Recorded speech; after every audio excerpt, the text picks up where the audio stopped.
Hello दोस्तों, हमारे YouTube channel भक्ति कथा में आपका फिर से स्वागत है।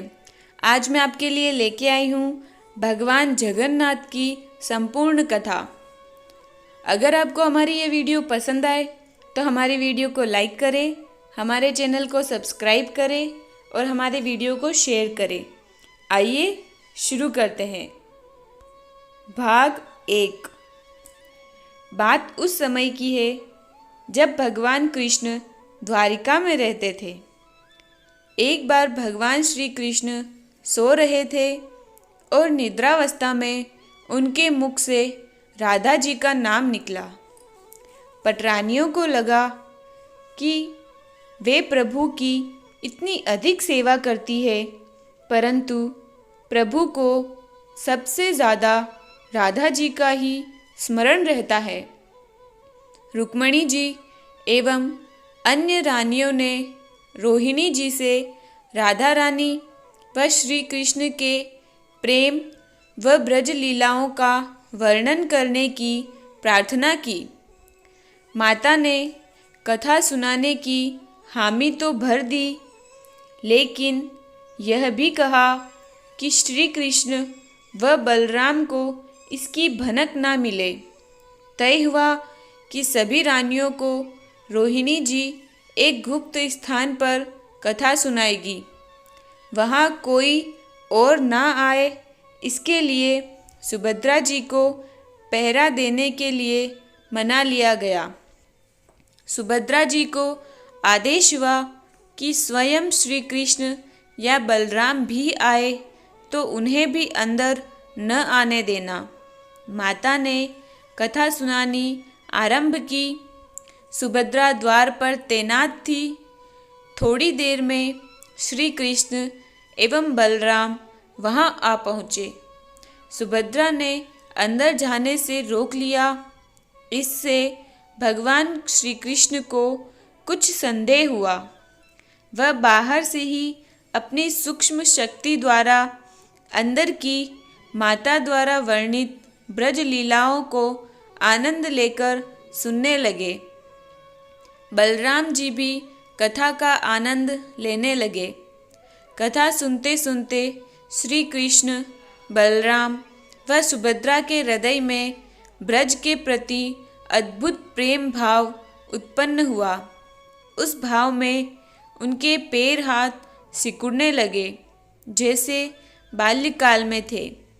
आनंद के अतिरेक में आंखें चौड़ी होने लगी। तीनों राधा जी की कथा में ऐसे विभोर हुए कि मूर्ति के समान जड़ प्रतीत होने लगे।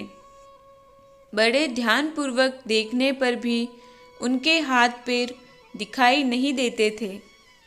सुदर्शन ने भी द्रवित होकर लंबा रूप धारण कर लिया। उसी समय देव मुनि नारद वहां आ पहुँचे। भगवान के इस रूप को देखकर आश्चर्यचकित हो गए और निहारते रहे।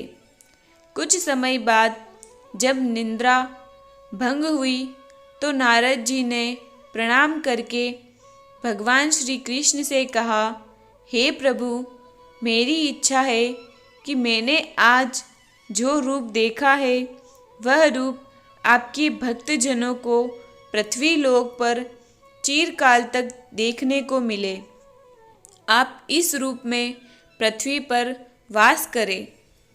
भगवान श्री कृष्ण नारद जी की बात से प्रसन्न हुए और उन्होंने कहा कि ऐसा ही होगा। कलिंग काल में मैं इसी रूप में नीलांचल क्षेत्र में अपना स्वरूप प्रकट करूँगा। कलयुग आगमन के उपरांत प्रभु की प्रेरणा से मालवराज इंद्रद्युम्न ने भगवान श्री कृष्ण, बलभद्र जी और बहन सुभद्रा जी की ऐसी ही प्रतिमा जगन्नाथ मंदिर में स्थापित कराई। राजा इंद्रद्युम्न श्रेष्ठ प्रजापालक थे। प्रजा उन्हें बहुत प्रेम करती थी। प्रजा सुखी और संतुष्ट थी। राजा के मन में इच्छा थी कि वह कुछ ऐसा करे जिससे सभी उन्हें स्मरण रखे। देवयोग से इंद्रद्युम्न के मन में एक अज्ञात कामना प्रकट हुई कि वह ऐसा मंदिर का निर्माण कराए जैसा दुनिया में कहीं और न हो। इंद्रद्युम्न विचारने लगे कि आखिर इनके मंदिर में किस देवता की मूर्ति स्थापित करें। राजा के मन में यही इच्छा और चिंतन चलने लगा। एक रात इसी पर गंभीर चिंतन करते सो गए। नींद में राजा ने एक सपना देखा और सपने में उन्हें एक देववाणी सुनाई पड़ी। इंद्रद्युम्न ने सुना, राजा, तुम पहले नए मंदिर का निर्माण आरंभ करो। मूर्ति विग्रह की चिंता छोड़ दो। उचित समय आने पर तुम्हें स्वयं राय दिखाई पड़ेगी। राजा नींद से जाग उठे।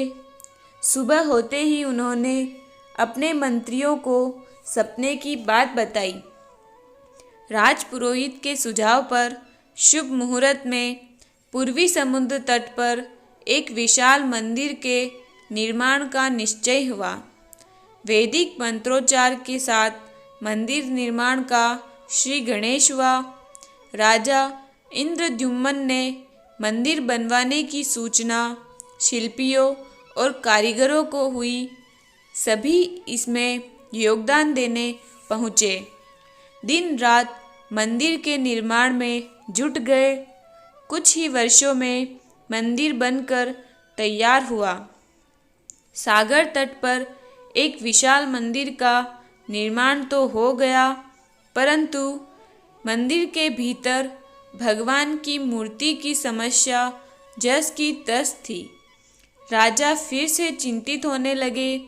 एक दिन मंदिर के गर्भगृह में बैठकर इसी चिंतन में बैठे राजा की आंखों से आंसू निकल आए। राजा ने भगवान से विनती की कि प्रभु, आपके किस स्वरूप को इस मंदिर में स्थापित करूं? इसकी चिंता में व्यग्र है। मार्ग दिखाइए। आपने स्वप्न में जो संकेत दिया था उसे पूरा होने का समय कब आएगा? देव विग्रह विहीन मंदिर देख सभी मुझ पर हंसेंगे। राजा की आंखों से आंसू झर रहे थे और वह प्रभु से प्रार्थना करते जा रहे थे। प्रभु, आपके आशीर्वाद से मेरा बड़ा सम्मान है। प्रजा समझेगी कि मैंने झूठ मूठ में स्वप्न में आपके आदेश की बात कहकर इतना बड़ा श्रम कराया। हे प्रभु, मार्ग दिखाइए। राजा दुखी मन से अपने महल में चले गए। उस रात को राजा ने फिर एक सपना देखा।